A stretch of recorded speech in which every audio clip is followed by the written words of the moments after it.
The rules are simple in case you're a newcomer to the Red Challenge Flag segment. One person is going to say the team that they want without explanation. If the other person thinks the other team's going to win, they can throw the Red Challenge Flag and explain their reasons why. Matt Money Smith, Pittsburgh Steelers, Cincinnati Bengals, choose.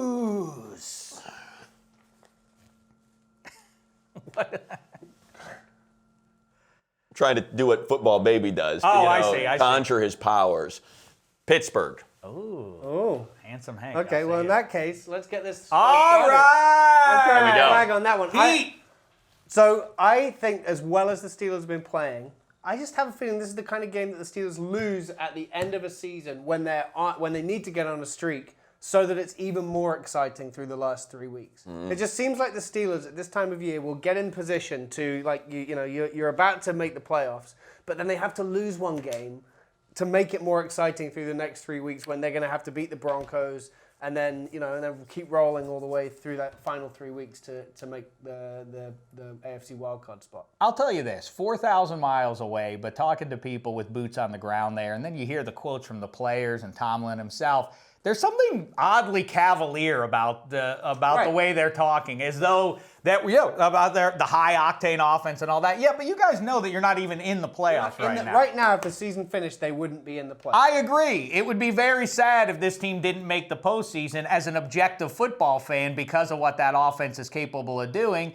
And in this matchup, as usual, if Roethlisberger's on the money and the receivers are holding onto the football, they're going to be hard to stop. I mean, offensively, of course, and it's whether or not if Roethlisberger's as on the money as he was on Sunday night, there isn't a defense out there that can stop him, and of course, it continues to be an issue. The Steelers' back end there, and obviously the Bengals have been putting up a ton of points. I would say that I know that this doesn't exactly work to do this, but you saw this Steelers team play very well up in Seattle 2 weeks ago, and nevertheless they lost that game. Wouldn't you say the Seahawks and Bengals are about comparable? Yeah. So I certainly can say the Bengals. Against my better judgment, I'll go Steelers.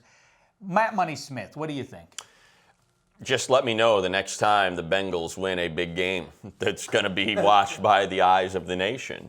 For whatever reason, I don't like playing that particular game. It always depends on opponent and who's healthy. But for whatever reason, we just are still waiting for Andy Dalton to, perform when the lights are the brightest. And that is a legitimate concern, especially at the quarterback position.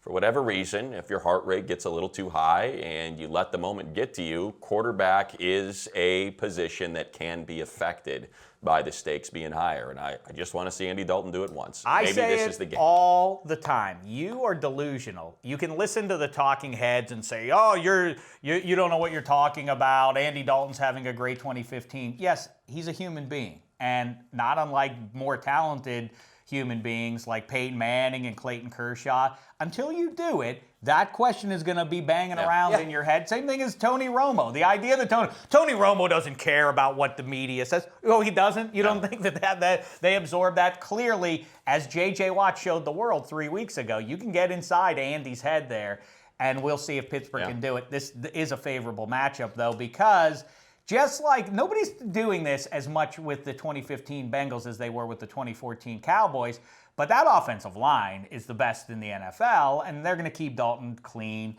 against the Steelers' shaky defense. They have been getting to the QB, and that makes a world of difference. You saw that against Indianapolis on Sunday night. I don't think they're going to have as much success getting to Dalton on this day, so I absolutely can see the game going either way, but you know what? This is a homer pick. It's as simple as that. Against my better judgment, I'm taking Pittsburgh.